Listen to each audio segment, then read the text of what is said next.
Hi, welcome to Sacred Enzyme. I'm Stacy. I hope you're having a great day. Today I want to share a legend that comes out of this amazing book that I found. It's called Erie, Florida, Chilling Tales from the Panhandle to the Keys by Mark Muncy and Carrie Schultz. And it has some really interesting stories in here. One story that I want to share with you is one that's about my own particular town.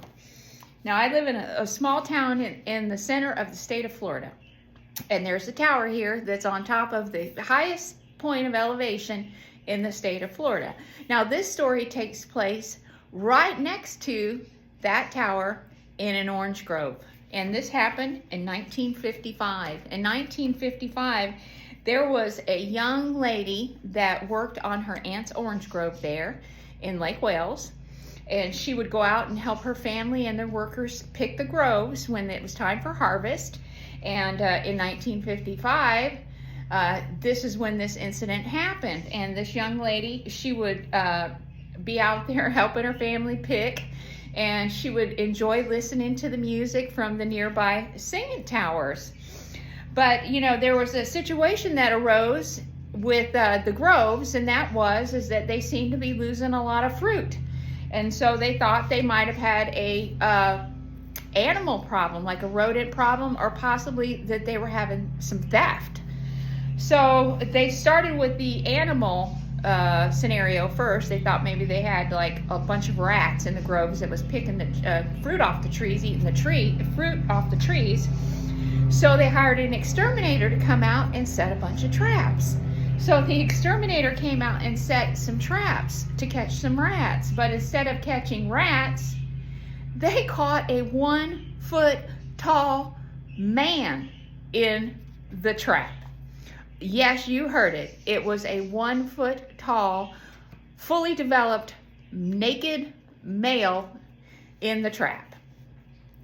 They said that the man was screaming, that they couldn't understand anything that he said, that he was speaking a foreign language. So the aunt of the 7-year-old child, she is looking on, and her thoughts is that this is a Lilliputian from the book Gulliver's Travels. Now, I had to laugh because the illustration that they put in a book, because they thought that this little character might have actually been from Barnum and Bailey's, or from because they were doing a show in St. Augustine, or they thought possibly he was from Ripley's in Sarasota. So they let him go. So then a couple weeks later, they catch him in the trap again. So this time they don't really know what to do with him. So they call the police. They call the Lake Wales police. The police come and they're stumped. So they take this little 1-foot man in an orange crate with holes in it to the police station. They take him with them. Well, that night, the girl, her name is Edwina said that night that they all awoke to a terrifying situation, that there were dozens of these little people outside pelting their house with rocks. Pelting the house with rocks.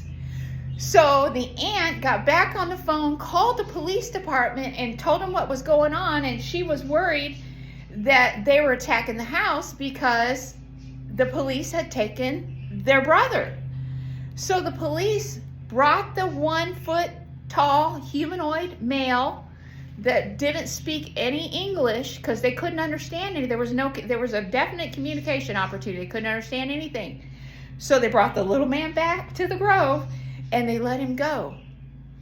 Well, there was a guy that worked there in the orange grove with the family, and he had migrated here from Ireland.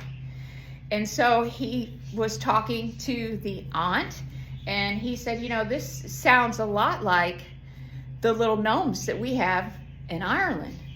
And, you know, if you have a situation with them, then what you need to do is you need to write to Ireland and see if they'll send a sacred stone, because you need a sacred stone to keep these gnomes from destroying the orange groves and taking all the fruit. So she asked him if he would arrange it. So he arranged to have a sacred stone sent from Ireland, and they had it blessed by a priest. So after they did that, they didn't have a problem anymore. And I don't know if anybody's seen the gnomes since, but they no longer pick the groves.